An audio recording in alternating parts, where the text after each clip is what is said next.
Fisiología sanguínea generalidades. El tema de hoy se referirá a la parte principal y la parte de introducción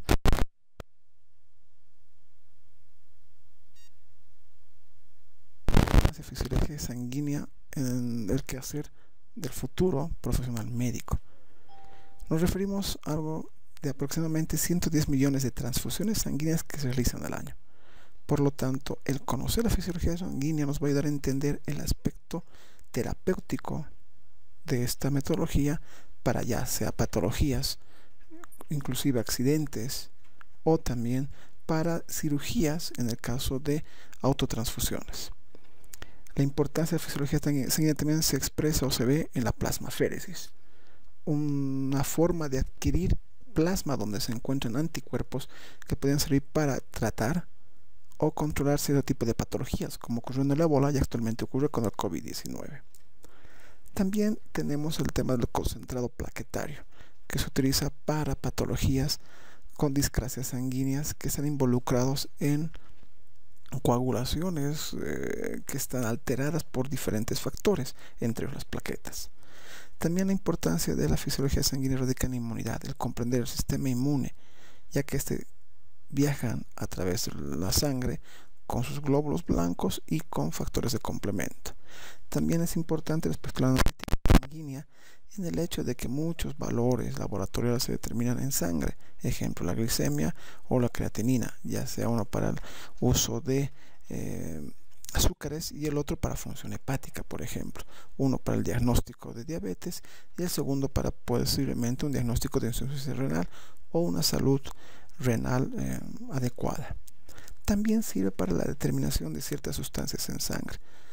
Ejemplo, personas que están en contacto con químicos, personas que están en contacto con fármacos o aquellas personas que consumen fármacos. Ejemplo, la eritropoyetina en pacientes de alta competencia.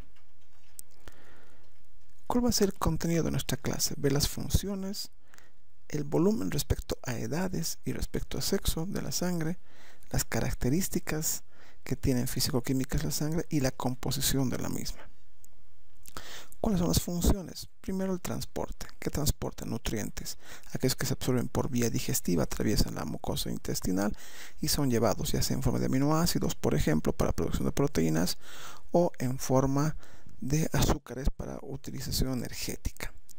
Se transporta el oxígeno dentro de lo que sería el glóbulo rojo unido a la hemoglobina y que éste va a llegar a los tejidos periféricos para que estos puedan realizar la oxigenación y la producción energética. También transporta hormonas, ejemplo del eje hipotálamo hipofisiario, va a transportar los órganos diana a través del torrente circulatorio. Se llevan también productos de desecho que son originados, por ejemplo, con el uso energético del oxígeno, se elimina el dióxido de carbono a través de la carbaminohemoglobina. También se transportan células, inicialmente aquellas que están inmersas dentro del torrente circulatorio, como glóbulos rojos, glóbulos blancos y plaquetas, a los sitios donde se requiera y donde deben llevar sus diferentes productos o tener sus diferentes funciones. También tiene funciones de defensa la sangre, ya sea porque llevan glóbulos blancos, que son las células de la inmunidad, inmunoglobulinas, que son productos de algunas de las células blancas, como los linfocitos B, factores del complemento, que son importantes en la defensa de la inmunidad innata, citocinas, tanto para los glóbulos blancos como para otras células, que hacen que se activen o estas mismas se generen, reactantes de fase aguda producidos a nivel hepático para un proceso inflamatorio, y progenitores celulares, inicialmente a nivel embrionario, a nivel fetal, post-nacimiento e inclusive progenitores celulares, quizá de células tumorales en los temas de metástasis. Otra de las funciones de la sangre es la homeostasis, el balance hídrico. Recordemos que somos organismos de agua y el balance hídrico se maneja a través de la circulación. Una sobrehidratación por consumo excesivo de agua va a hacer que los riñones depuren mayor cantidad de agua, manteniendo una cantidad adecuada dentro de nuestro organismo para el normal funcionamiento. Y al revés, una baja ingesta de agua va a hacer que nuestro organismo trate de recolectar o trate de evitar la pérdida de agua para que se mantenga los niveles óptimos. También tiene funciones a nivel del calor, en el sentido de ser vasoconstricción o vasodilatación, que involucra la velocidad de conducción también de la sangre. Tiene funciones en el pH, ya que controla el pH sanguíneo a través de los componentes renales y componentes pulmonares para el manejo del balance ácido-base. Tiene que ver con la presión arterial y la presión osmótica, en el sentido de la que viajan electrolitos, transporta proteínas y también transporta azúcares, que tienen mucho que ver con la presión osmótica, y esta tiene que ver su repercusión en la presión arterial. Y también lleva factores de coagulación y sustancias o células que facilitan este proceso fisiológico. Respecto al volumen de la sangre, podemos indicar que es el 7% del peso corporal. En los hombres más o menos es un 7.5, o podría darse en términos cuantitativos de 5.5 litros. Eso va a depender mucho del peso corporal. En las mujeres es el 6.5 a 7%, y en general corresponde al 5% del agua extracelular. Ese 5% está relacionado con el plasma principalmente, y el otro 2% se relaciona con los eritrocitos. El volumen de la sangre es de 125 ml por kilogramo peso aproximadamente en los fetos. En el recién nacido 75 a 100 ml kilogramo peso, en el adulto 70 ml kilogramo peso.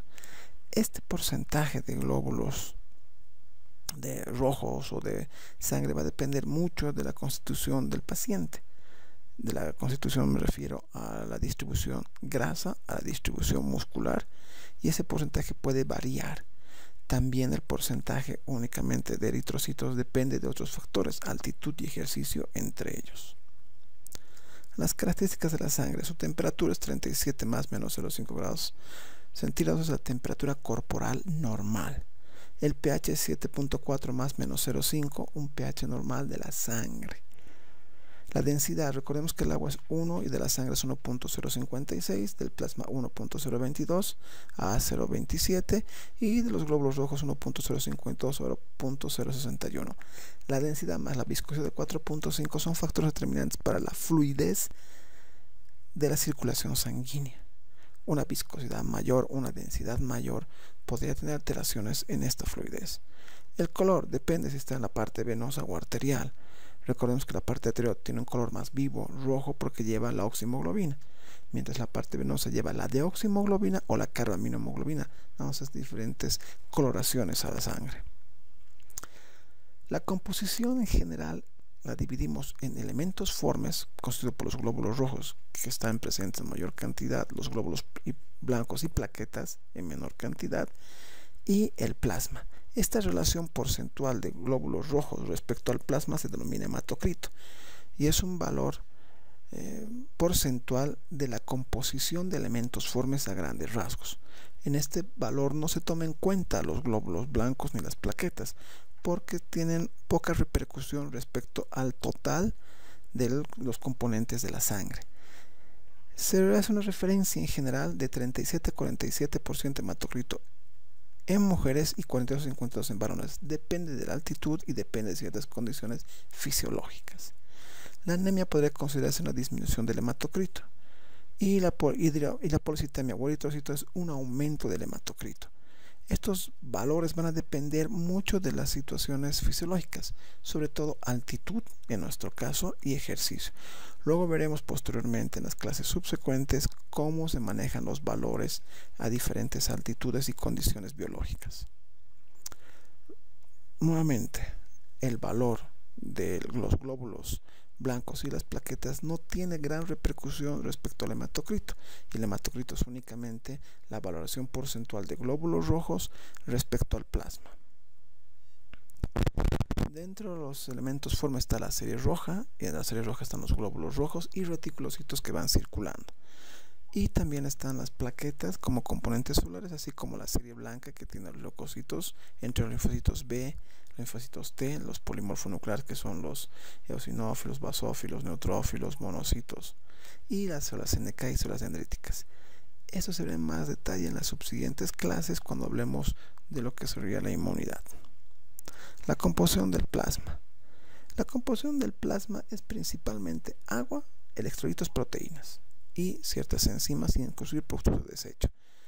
Dentro de los componentes que están o que se estudian rutinariamente Está el sodio, potasio, que son electrolitos. El sodio tiene un factor importante respecto a la presión osmótica que va a tener la sangre, y está en una proporción de 135 y 147 mil litro. Y el potasio tiene menor cantidad, es de 3.5 a 5.5 mil litro.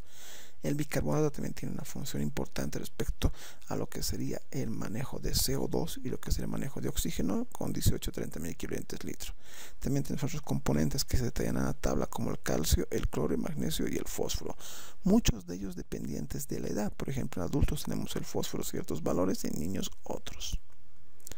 También podemos ver enzimas. Están enzimas hepáticas como la GPT o la GOT, que nos van a dar la función hepática, al igual que la producción de protrombina. Tenemos otras como la milasa, que también se puede determinar, y otras enzimas que estuvieran dentro del torrente circulatorio circulando. Las proteínas juegan un rol muy importante. Tenemos en general de 6.3 a 8 gramos de decilitro de proteínas. La albúmina es la que se encuentra en mayor proporción, 3.5 a 5.5. Luego está la bilirrubina y otros componentes dentro de la composición del plasma. La glucosa representa 80 a 120 miligramos de decilitro en condiciones normales y basales. Esa fue las generalidades de los glóbulos rojos, los glóbulos blancos, las plaquetas dentro de la sangre y su composición con el plasma.